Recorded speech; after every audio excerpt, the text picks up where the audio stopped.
Audio Jungle।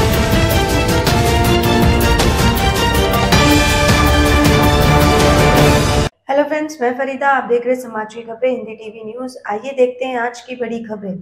आज देशामध्ये आमचा आदिवासी समाज असो, आमचा दलित समाज असो किंवा आमचा ओबीसी समाज असो, याकरता पहिल्यांदा देशाच्या सरकारने विचार केला आणि आज ज्या प्रकारच्या योजना ओबीसी समाजाकरता, आदिवासी समाजाकरता, एससी समाजाकरता आपल्या मोदी साहेबांनी सुरू केल्या, खऱ्या अर्थानं सबका साथ, सबका विकास, सबका विश्वास और सबका प्रयास हे मोदी साहेब या ठिकाणी पूर्ण करून दाखवतायत। आणि मी तुम्हाला एवढंच सांगण्याकरता आलो आहे, मोदीजींच्या नेतृत्वात आम्ही सगळे काम करतोय। या गडचिरोली जिल्ह्याचा पालकमंत्री म्हणून मी काम करतोय आणि माझ्या अजेंड्यावर सगळ्यात वर कोणी असेल तर तो माझा गडचिरोली जिल्हा आहे। मी देखील निर्णय केलाय, या गडचिरोली जिल्ह्याचं चित्र पुढच्या 5 वर्षामध्ये पूर्णपणे बदललेलं असेल।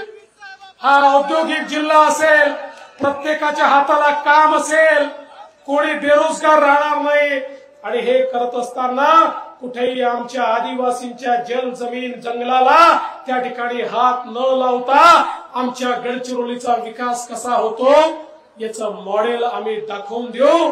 केवळ मेडिकल कॉलेज नाही, केवळ युनिव्हर्सिटी नाही, केवळ एअरपोर्ट नाही, तर गडचिरोली हा एक विकसित अशा प्रकारचा जिल्हा असेल आणि त्याकरता आपले प्रतिनिधी म्हणून आमचं गाऱ्हाणं रोज मोदी साहेबांकडे सांगण्याकरता आम्हाला अशोकराव नेते हे दिल्लीमध्ये हवे आहेत।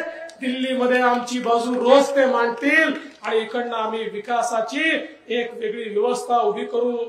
मी तुम्हाला सांगतो, आजचा दिवस तुम्ही लिहून घ्या।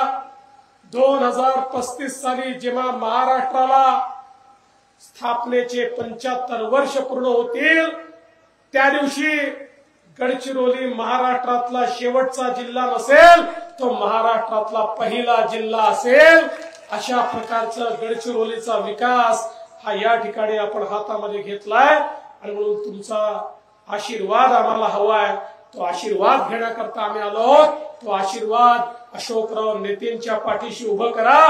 तुमचं प्रत्येक वोट हे मोदीजींना मजबूत करेल। तुमचं प्रत्येक वोट विकसित भारताच्या संकल्पनेकडे आपल्याला घेऊन जाईल। तुमचं प्रत्येक वोट हे मजबूत भारत तयार करेल। तुमचं प्रत्येक वोट येणाऱ्या पिढीच्या कल्याणाकरता त्या ठिकाणी मजबूत भारताची नीव ठेवेल। तुमचं प्रत्येक वोट हे भविष्यातला गडचिरोली, भविष्यातला महाराष्ट्र आणि भविष्यातला भारत घडवेल। आणि म्हणून यावेळी सगळ्यांना माझी विनंती आहे, एक रेकॉर्ड करून एका रेकॉर्ड मताने अशोकराव नेतेंना आपण निवडून आणावं। हमारे इस खबर पर आपकी क्या राय है, हमारे कमेंट बॉक्स में जरूर कमेंट करें। मैं फरीदा, आप देख रहे थे समाज की खबरें हिंदी टीवी न्यूज। हमारे चैनल को सब्सक्राइब करें, बेल आइकन दबाना ना भूलें।